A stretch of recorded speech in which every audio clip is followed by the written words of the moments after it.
members of the library board collected and collated those slips, and there were no personal names on them.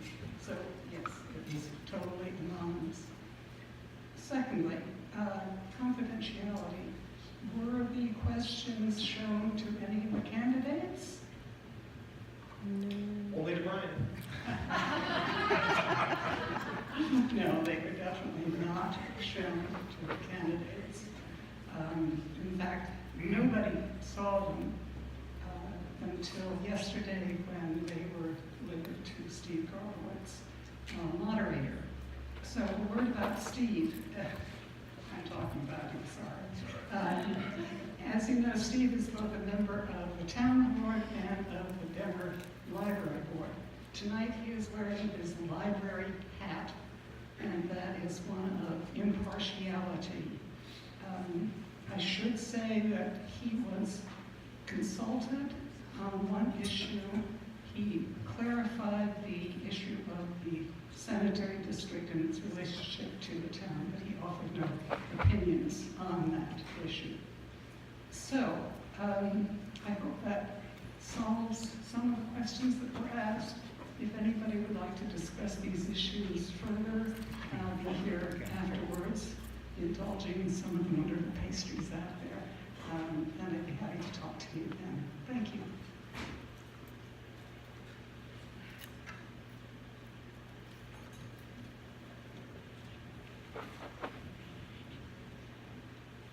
Thank you, Catherine. The way this is going to work tonight is these candidates drew straws earlier, and I believe the short straw got the first opportunity, which is to give an opening statement. These opening statements will be approximately 2 minutes, and then I will start the questioning. When this is done, the candidates will have about a minute to summarize or provide some sort of closing. Just so you know, the time is being kept with a highly technical red, green, and yellow series of lights to advise the candidates on the times of their responses. Without further ado, Mr. Bruss, your opening statement, please. Good evening. I am Jeff Bruss. I am the incumbent. I appreciate everyone coming out tonight. Thanks to the library board for putting this together like they do every year. Beautiful spring day, so I'm glad we got everybody in here. The primary reason I chose to run again is because we've got a lot of unfinished business, honestly. I've done 2 years already. We're working on a lot of projects. I think if you stay in office too long, it becomes stale and you lose focus. So I can promise you I'm not going to be here much longer than this next term if I'm so elected. I appreciate all the votes I got last time as a write-in. I do believe that we're doing a really good job and we're putting our best foot forward. We've got a lot of really good projects going, and I'd just like the opportunity to finish those up. So that's all I have to say. Brian? Thanks all for coming. My name is Brain Slizewski. I was born and raised on the Eagle River and moved my family to Three Lakes in 2002, and I've been a big part of the community since then. I believe I have a lot to offer to the community as chairman. I think I have a lot of resources and knowledge on the way the town works, and roads, and budgets, and been heavily involved with it over the last few years, or the last 17 years actually. Again, thanks for coming out, and I appreciate your support. Okay. We'll start with the first question to Mr. Bruss, and then we will rotate from there. Mr. Bruss, how does the role of town chairperson differ from that of the other board members? Well, clearly the chair sets the agenda, which setting the agenda is kind of how you determine what the meeting is going to follow. And the chair just serves a larger role in the community in general. I mean, we're definitely looked at as probably the leader of the rest of the board. As they say, the ship rolls downhill, so we're the ones that have to take that. So a lot of times, we're the ones that get the brunt of a good or a bad decision, even if it's a board decision. So we're the ones that have to stick our neck out, and there's a lot of times we can't make everyone happy, but it's a decision we have to make.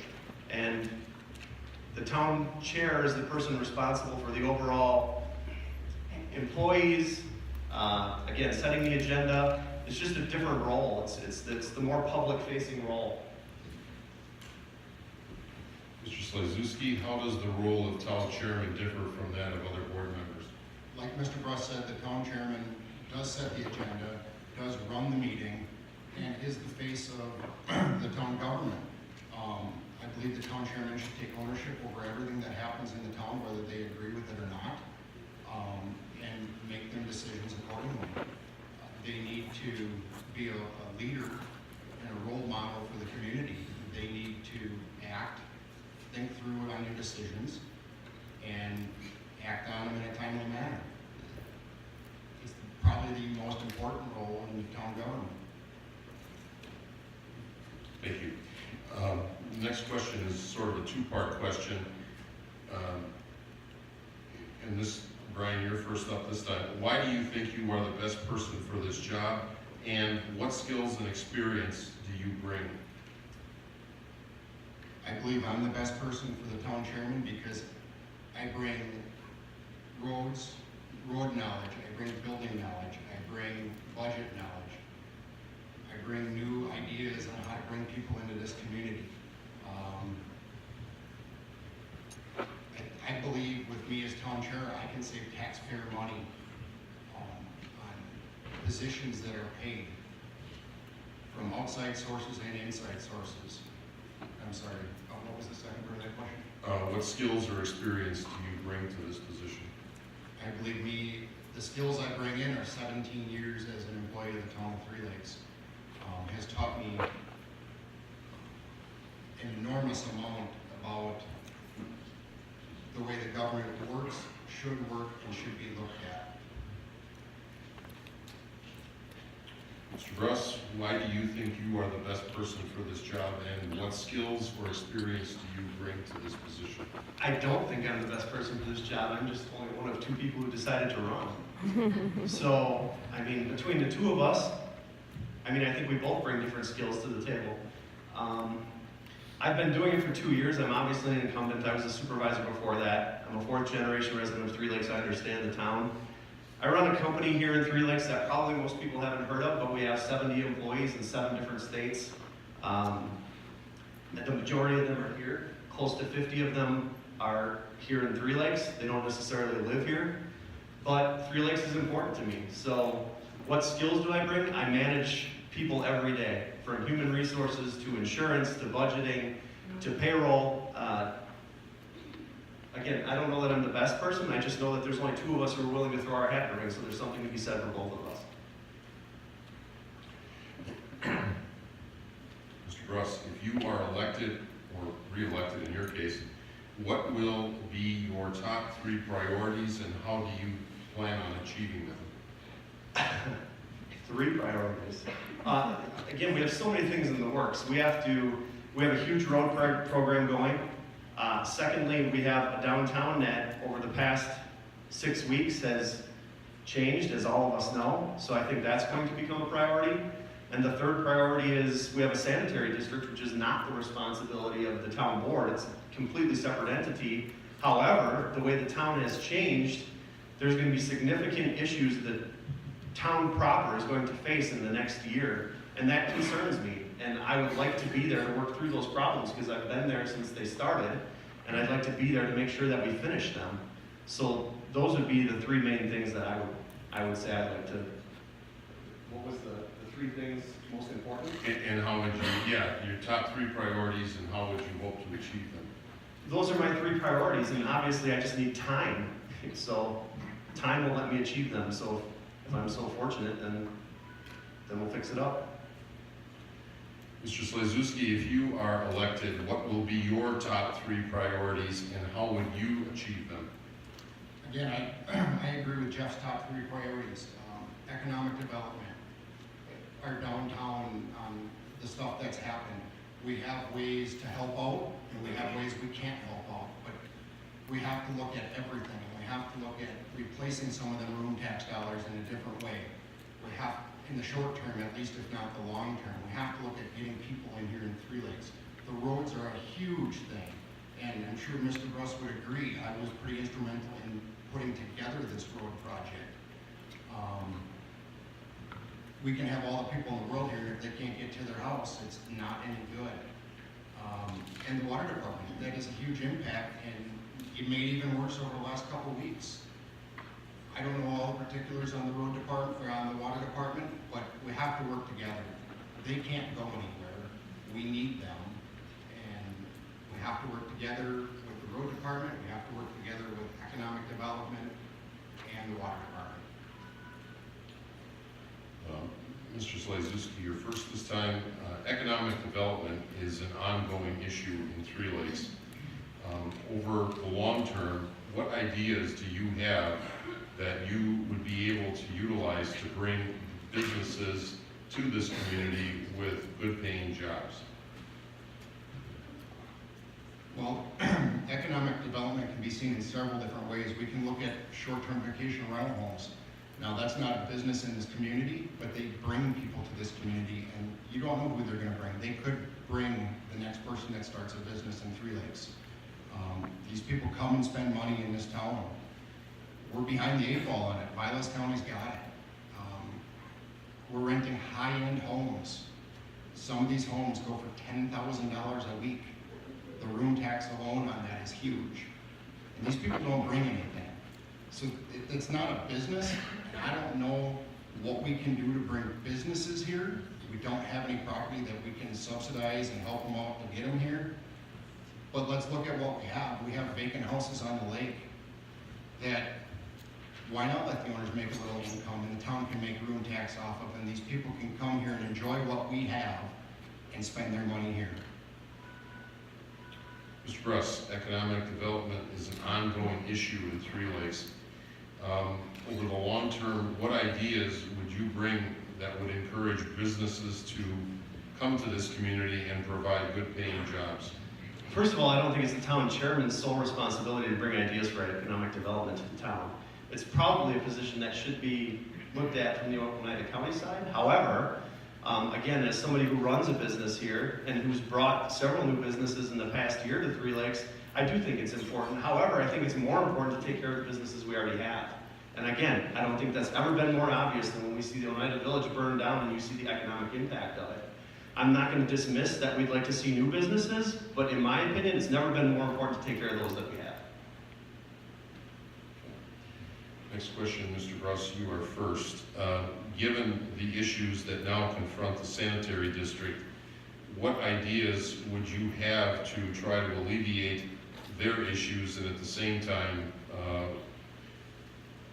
respect the issues and the concerns of the taxpayers and the rest of the town?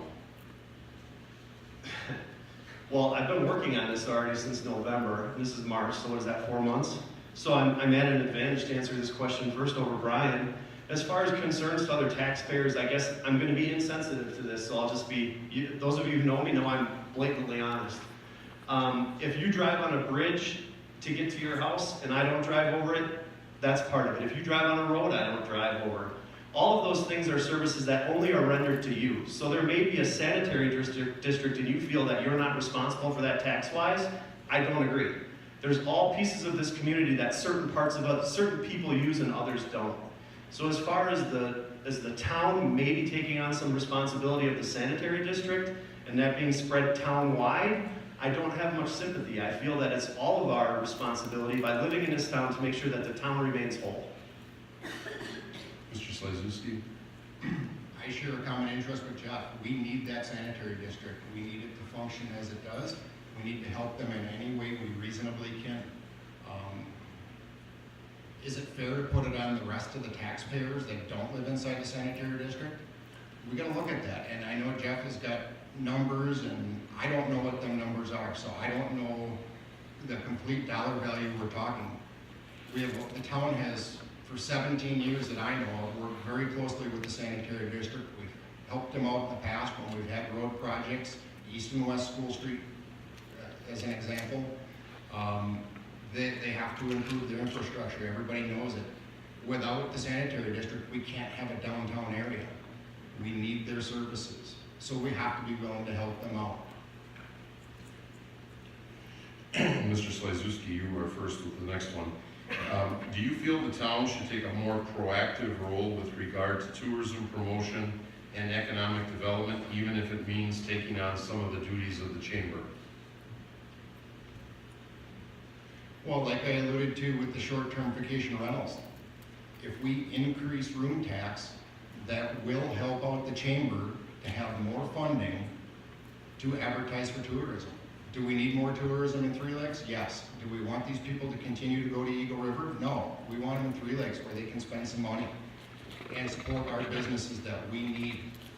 And like I said, the renter, the short-term renter today could be the next landowner, business owner, family that sends their kids to our schools. That's why I moved here, is our schools. We need to do what we can. I don't know that the town taking on the chamber is the best idea. I believe that the town should work with the chamber and be a little bit more instrumental on, yes, working with them to get tourism here. Mr. Bruss, do you think the town should take a more proactive role with regard to tourism promotion and economic development, even if it means taking on some of the duties of the chamber? Yes, I do. Combining tourism and economic development and the chamber all in the same question probably isn't fair. The chamber perennially has been a tourism type place. I do believe that we're doing the best we can. However, I think that a lot of things have passed us by at the chamber level. Does that mean it should become a government responsibility?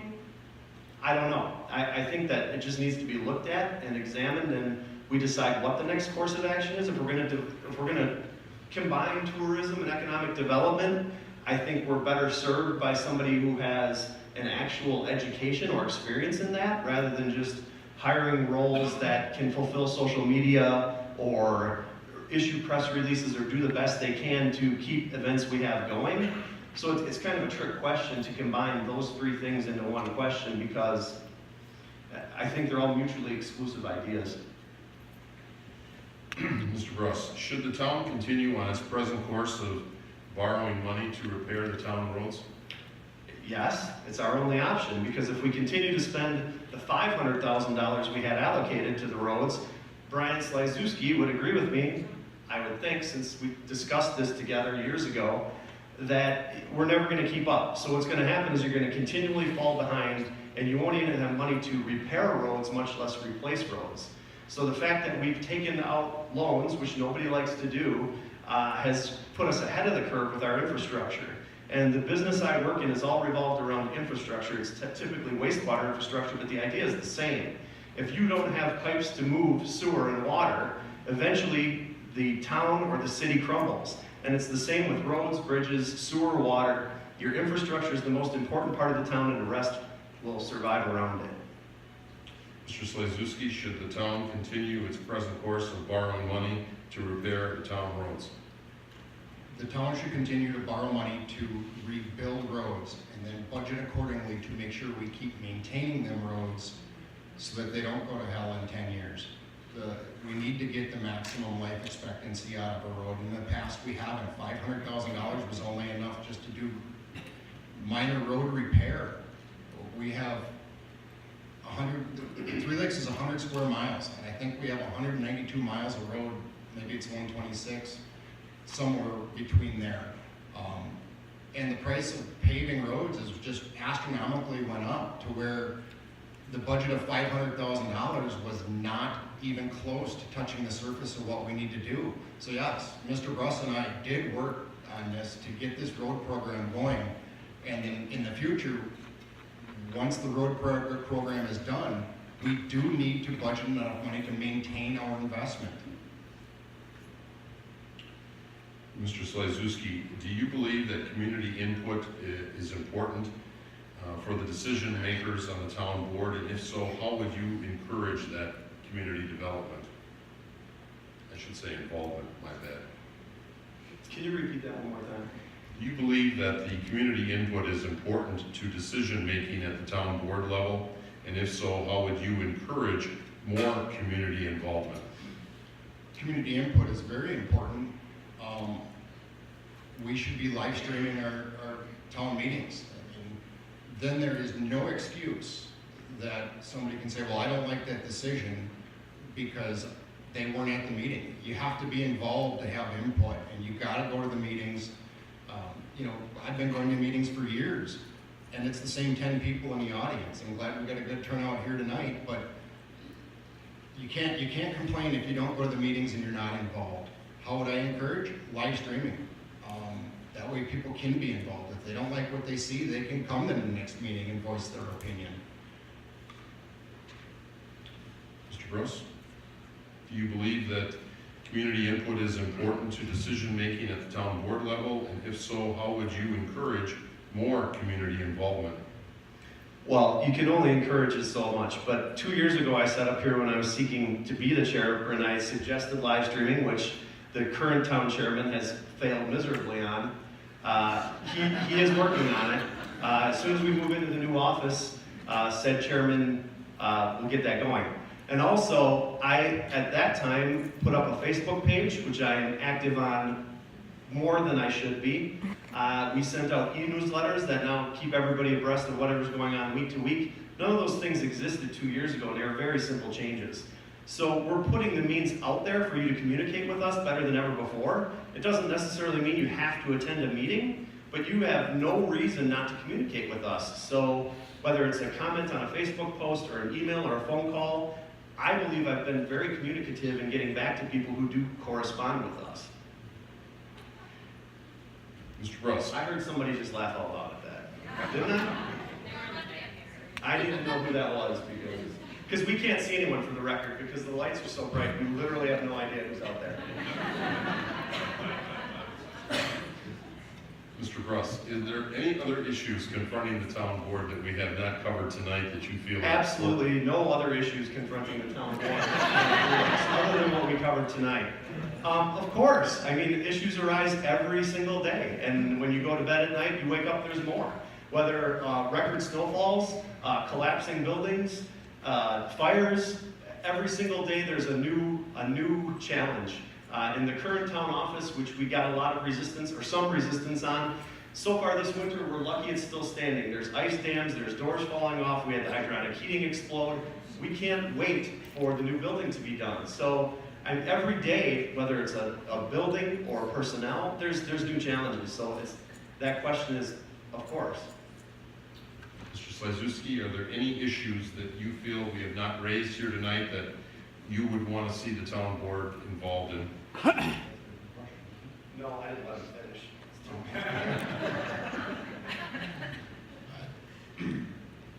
Yes, no. Like Jeff said, it changes daily. It changes monthly and it changes yearly. You have to be able to adapt. You have to be able to react in a timely manner. You have to be able to look at the day and see what the day brings and move on from there and move forward and keep everything rolling. You know, nobody expected the two businesses in town to have a fire, and that's huge. And some things got put on the back burner because of it, but they're important. Everything in this town is important. That concludes the questions that have been provided. I guess at this time, we will shift to closing statements. They are 1 minute in length. Mr. Bruss, I think you go first. In closing, again, I'm seeking re-election and appreciate your vote. It's been a long 2 years. This is a lot more challenging than I thought it would be when I sought this position out. But I'd like an opportunity to finish it. I love this town. I love the people in it. I'll tell you, I'm an honest person. You'll know exactly what I'm thinking. I'm sometimes sarcastic, and some people don't like that, and some people do. And the one person I can see in the front row is a person who, when I first took this position, I think she wanted to probably assassinate me. I know that sounds, but I think we learned to appreciate one another. You'll always know what you're going to get with me as the town chairman, and you may not agree with it, but I take a common sense approach to decision making, and I appreciate having this position. Mr. Slizewski. I hope I have your vote. I think I bring a lot to the town in knowledge. I think I can save the town a lot of money in a lot of areas. I think we need to move forward. We need to finish the projects that Jeff has started, and some of the projects Jeff has started, I was involved in. Some of them, Jeff didn't even start. They started 10 years prior to. The wheels of government turn slow. He just happened to be the fortunate one to finish them up or get them moving faster. I think I have a lot to offer. I know I have a lot to offer. And I am a very honest person. I bring also a common sense approach to everything. And when there's a decision, right, wrong, or indifferent, I take ownership of it and I don't pass the buck. So I look forward to it. Thank you. Thank you, gentlemen. That concludes the forum.